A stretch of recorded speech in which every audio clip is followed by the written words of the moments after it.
Assalamualaikum warahmatullahi wabarakatuh. Perkenalkan, nama saya Armidita Putri Permatasari dari Universitas Muhammadiyah Profesor Dr. Hamka, jurusan Pendidikan Guru Sekolah Dasar.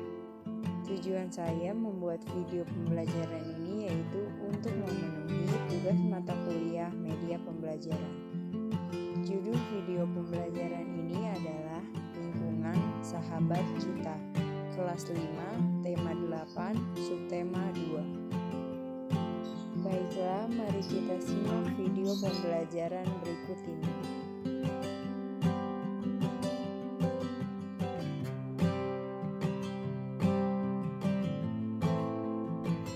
Jadi, di video kali ini kita akan membahas tentang lingkungan sahabat kita.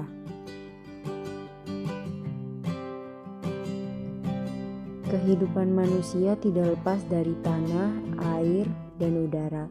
Tanah merupakan tempat berpijak dan sumber dari segala bahan makanan yang ditanam pada tanah. Udara atau oksigen digunakan untuk bernafas. Air merupakan salah satu kebutuhan dasar bagi setiap makhluk hidup, tidak terkecuali manusia. Dapat dipastikan manusia tidak akan mampu bertahan hidup tanpa adanya air, karena air merupakan salah satu elemen paling dasar yang menunjang proses metabolisme tubuh manusia. Ketergantungan manusia terhadap air bersih tidak hanya berhenti pada kebutuhan biologis semata.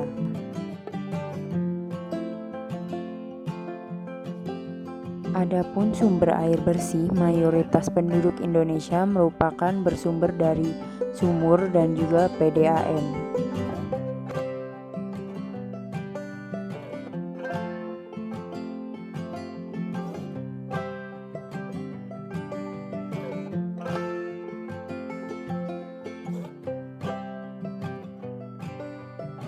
Di Indonesia ternyata juga mengalami permasalahan dengan air.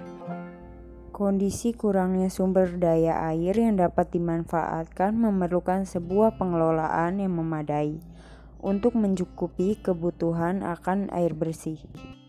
Upaya pemenuhan kebutuhan air bersih seringkali tidak hanya dihadapkan pada kurangnya sumber air yang dapat dieksploitasi, namun juga kurangnya sumber daya air lainnya, seperti modal dan sumber daya manusia yang tidak mendukung upaya pemenuhan kebutuhan air bersih.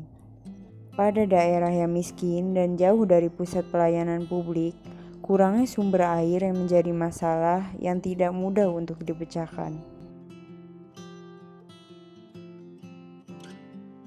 Salah satu kebutuhan pokok sehari-hari makhluk hidup di dunia ini yang tidak dapat terpisahkan adalah air. Begitupun dengan manusia sangat terikat kegiatan sehari-harinya dengan air. Manusia sangat membutuhkan air untuk kehidupan sehari-harinya, seperti mencuci pakaian, mandi, mencuci piring, dan yang lain-lain.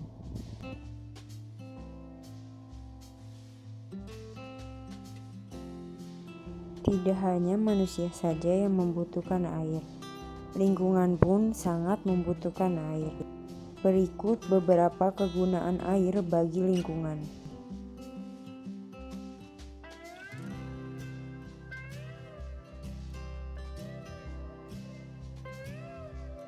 Yang pertama yaitu untuk irigasi pertanian. Di Indonesia dikenal sebagai negara agraris karena sebagian besar penduduknya mempunyai mata pencaharian di bidang pertanian. Ketersediaan air tentunya menjadi salah satu faktor suksesnya hasil panen petani.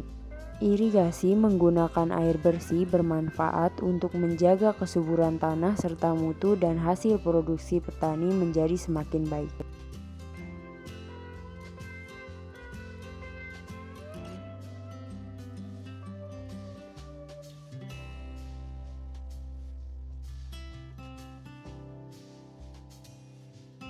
Yang kedua yaitu ada untuk menjaga ekosistem lingkungan. Selain manusia, air bersih juga bermanfaat untuk menjaga ekosistem lingkungan. Misalnya, air bersih dapat memelihara biota air sungai dan digunakan untuk irigasi serta budidaya perikanan. Ekosistem sungai yang dapat terjaga dapat digunakan sebagai sarana rekreasi pendidikan dan pembelajaran. Yang ketiga, ada penyuplai energi. Seperti yang disebutkan sebelumnya, air bersih tidak hanya bermanfaat bagi manusia saja, tetapi juga untuk makhluk hidup. Seperti halnya manusia, hewan juga memerlukan air untuk memenuhi kebutuhan cairan pada tubuhnya. Asupan cairan ini juga didapat dari air yang diminum dan masuk ke tubuh. Begitu pula dengan pohon dan tumbuhan lainnya, yang juga memerlukan air untuk tumbuh subur.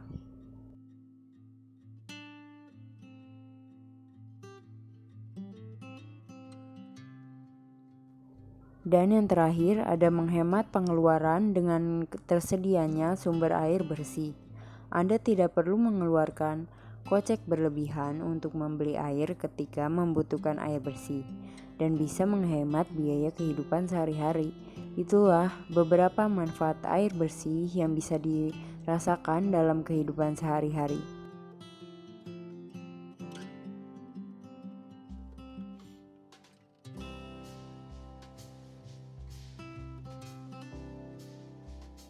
Maka jika kita tidak pandai menggunakan air bersih, akan terjadi krisis air bersih. Oleh karena itu, kita harus memelihara ketersediaan air bersih dengan cara yang pertama, kita dapat melakukan tidak membuang air ke saluran air maupun ke sungai-sungai, agar air dapat mengalir dengan semestinya, serta melakukan penanaman pohon kembali.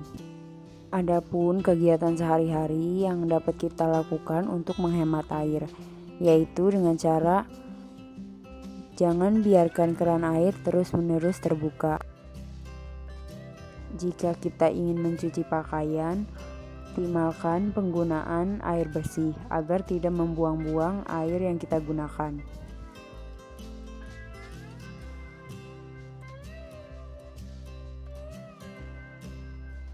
Jika air yang kita gunakan masih belum begitu kotor, kita dapat menggunakannya kembali dan dipakai untuk menyiram tanaman ataupun memelihara ikan.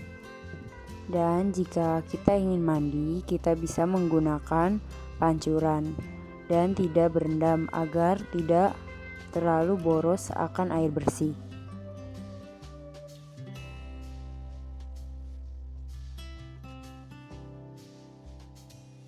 Nah, tugas kalian untuk video kali ini yaitu diskusikanlah baik bersama orang tua maupun teman tindakan apa saja yang dapat kalian lakukan untuk menghemat air bersih di rumah.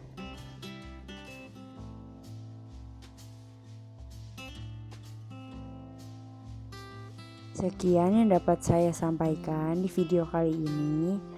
Kurang lebihnya mohon maaf. Wassalamualaikum warahmatullahi wabarakatuh.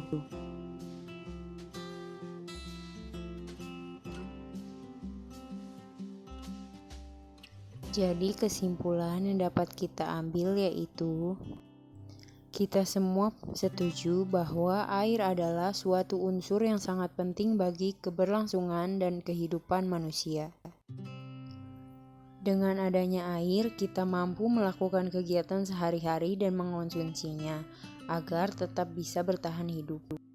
Tidak hanya manusia saja yang membutuhkan air, begitupun semua makhluk hidup sangat membutuhkan air.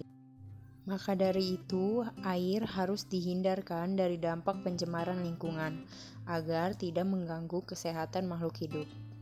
Cara yang dapat kita lakukan untuk menjaga kelestarian dan keberadaan air bersih di bumi ini yaitu dengan cara kita dapat menjaga kebersihan lingkungan, menghemat air, membuang sampah pada tempatnya, mengurangi penggunaan bahan kimia yang berbahaya, dan membangun penghijauan kembali atau reboisasi.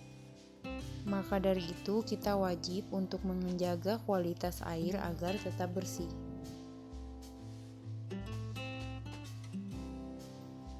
Sekian video yang dapat saya paparkan, kurang lebihnya mohon maaf. Wassalamualaikum warahmatullahi wabarakatuh.